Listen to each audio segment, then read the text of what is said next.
Hey, we're getting a little, getting started a little later in the day. Sorry, my mind is frazzled. Um, we, the team I've been telling you about that we're making it work, it's a payments team, a payment support team that has been talked about for a while, but everything's been super vague. And then all of a sudden I was told, oh, by the way, we're doing this starting November 1st, which is Friday. Make it happen. And I'm trying to get things done and writing all the stuff up, and then as I'm trying to get things submitted, I'm being told, oh wait, we don't have this straightened out yet. I'm like, why are we rushing trying to crunch everything together, push everything through, and you don't even have all the decisions made? And then when I try to make a decision, I'm being told, oh no, this has to go through so and so, but they won't be available to look at it until tonight. I'm like, okay, so we're gonna have 2 business days, if that, to get everything figured out and submitted and worked. And um, I'm frustrated.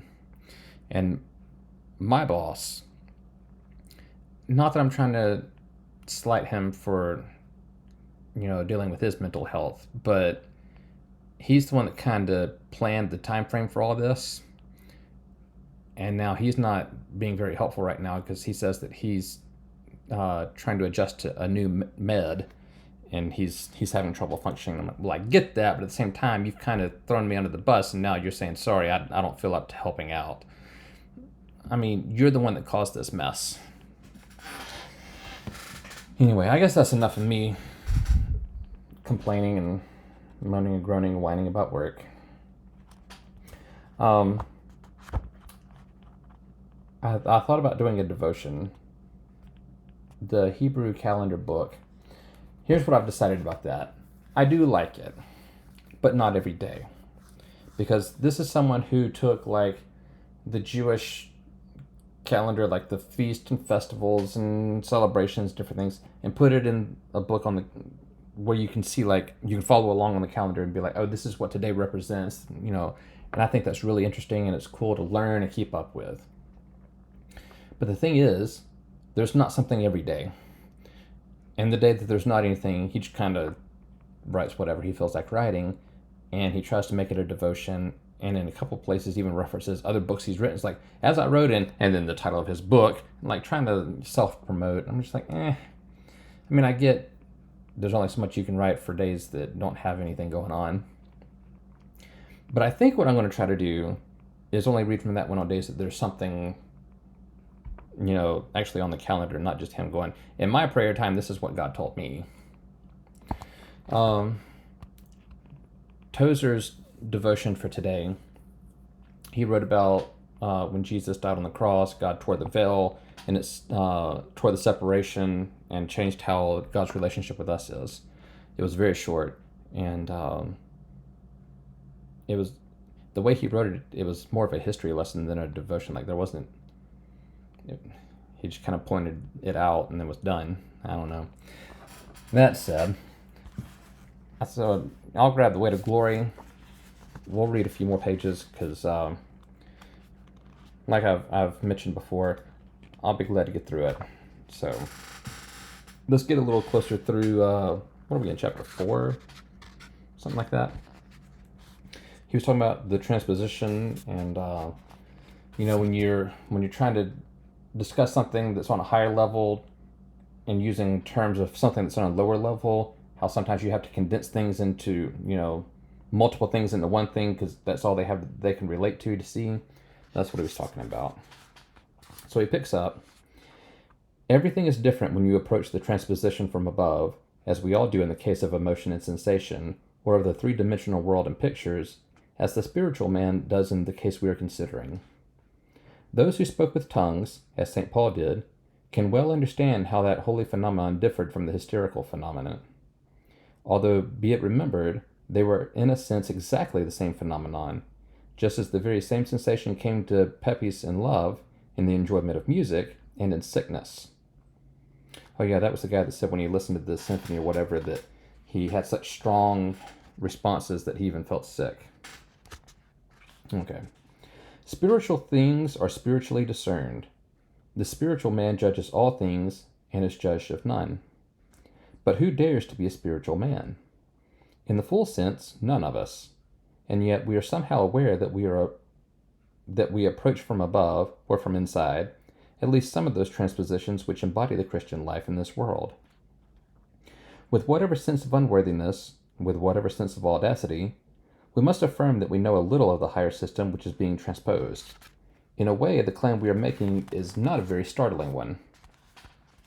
We are only claiming to know that our apparent devotion, whatever else it may have been, was not simply erotic, or that our apparent desire for heaven, whatever else it may have been, was not simply a desire for longevity or jewelry or social splendors.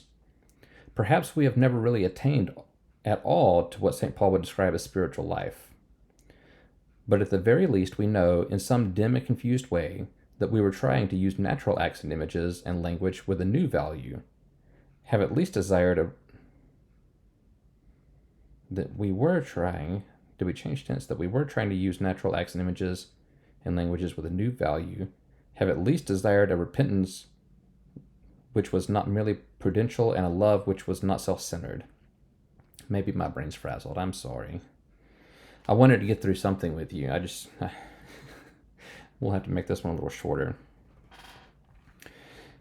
At the worst, we know enough of the spiritual to know that we have fallen short of it, as if the picture knew enough of the three-dimensional world to be aware that it was flat.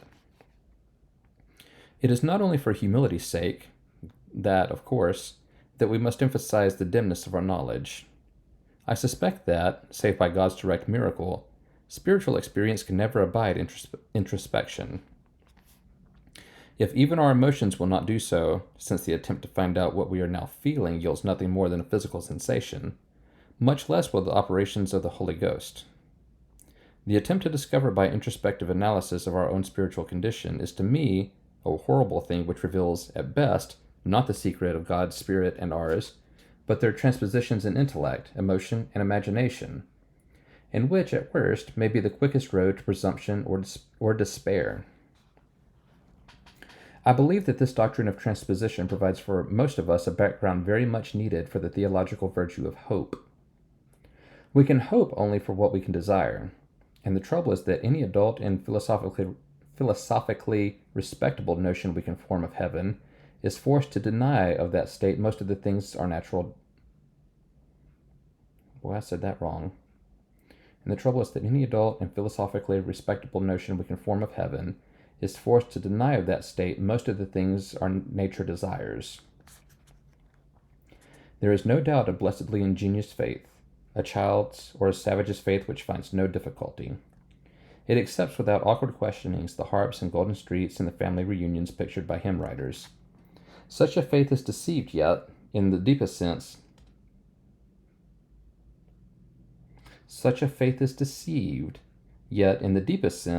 not deceived.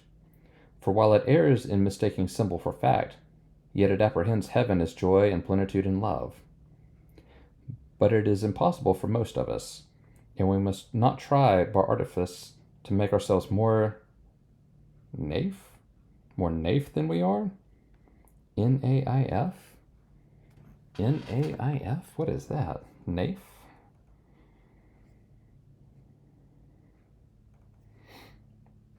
Google N-A-I-F. Naive or ingenious?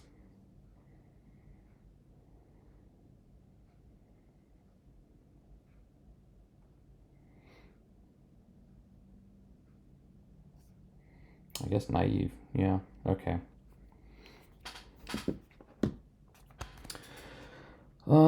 Where did that go? Let's see. Such a faith is deceived, yet in the deepest sense not deceived. While it errs in mistaking symbol for fact, yet it apprehends heaven as joy and plenitude and love. But it is impossible for most of us, and we must not try by artifice to make ourselves more naif than we are. Okay. A man does not become as a little child by aping childhood. By aping childhood? Does that mean mimicking childhood, basically? Hence our notion of heaven involves perpetual negations. No food, no drink, no sex, no movement, no mirth, no events, no time, no art.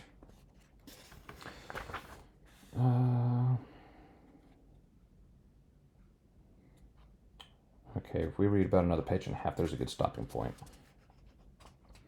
Against all these, to be sure, we set one positive, the vision and enjoyment of God. And since this is an infinite good, we hold rightly that it outweighs them all. That is, the reality of the beatific vision. Okay. That is, the reality of the beatific vision would infinitely outweigh the reality of the negations. But can our present notion of it outweigh our present notion of them? That is quite a different question. And for most of us, at most times, the answer is no. How it may be for great saints and mystics, I cannot tell. But for others, the conception of that vision is a difficult, precarious, and fugitive extrapolation from a very few and ambiguous movements in our earthly experience, while our idea of the negated natural goods is vivid and persistent, loaded with the memories of a lifetime, built into our nerves and muscles and therefore into our imaginations. Thus, the negatives have, so to speak, an unfair advantage in every competition with the positive. What is worse, their presence, and most when we most resolutely try to suppress or ignore them, I should know this word. I feel like vitiates even such a faint and ghost-like notion of the positive as we might have had. So the negatives, even when we most resolutely try to suppress or ignore them, vitiates even such a faint and ghost-like notion of the positive as we might have had. The exclusion of the lower goods begins to seem the essential characteristic of the higher good. We feel, if we do not say, that the vision of God will come not to fulfill but to destroy our nature. This bleak fantasy often underlies our very use of such words as holy or pure or spiritual. We must not allow this to happen if we can possibly prevent it. We must believe, and therefore in some degree imagine, that every negation will be only the reverse side of a fulfilling. And we must mean by that the fulfilling, precisely, of our humanity, not our transformation into angels, nor our absorption into deity.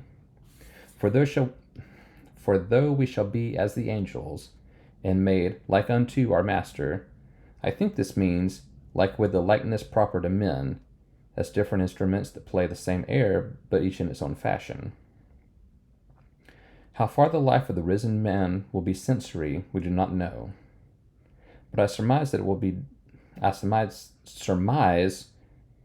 got like 3 sentences left, please bear with me. But I surmise that it will differ from the sensory life we know here, not as emptiness differs from water or water from wine, but as a flower differs from a bulb or a cathedral from an architect's drawing. And it is here that transposition helps me. Okay, we'll stop there. And we've got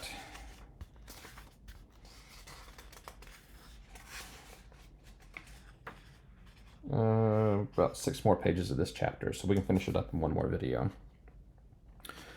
I don't know if you can tell, we're a little past the halfway point.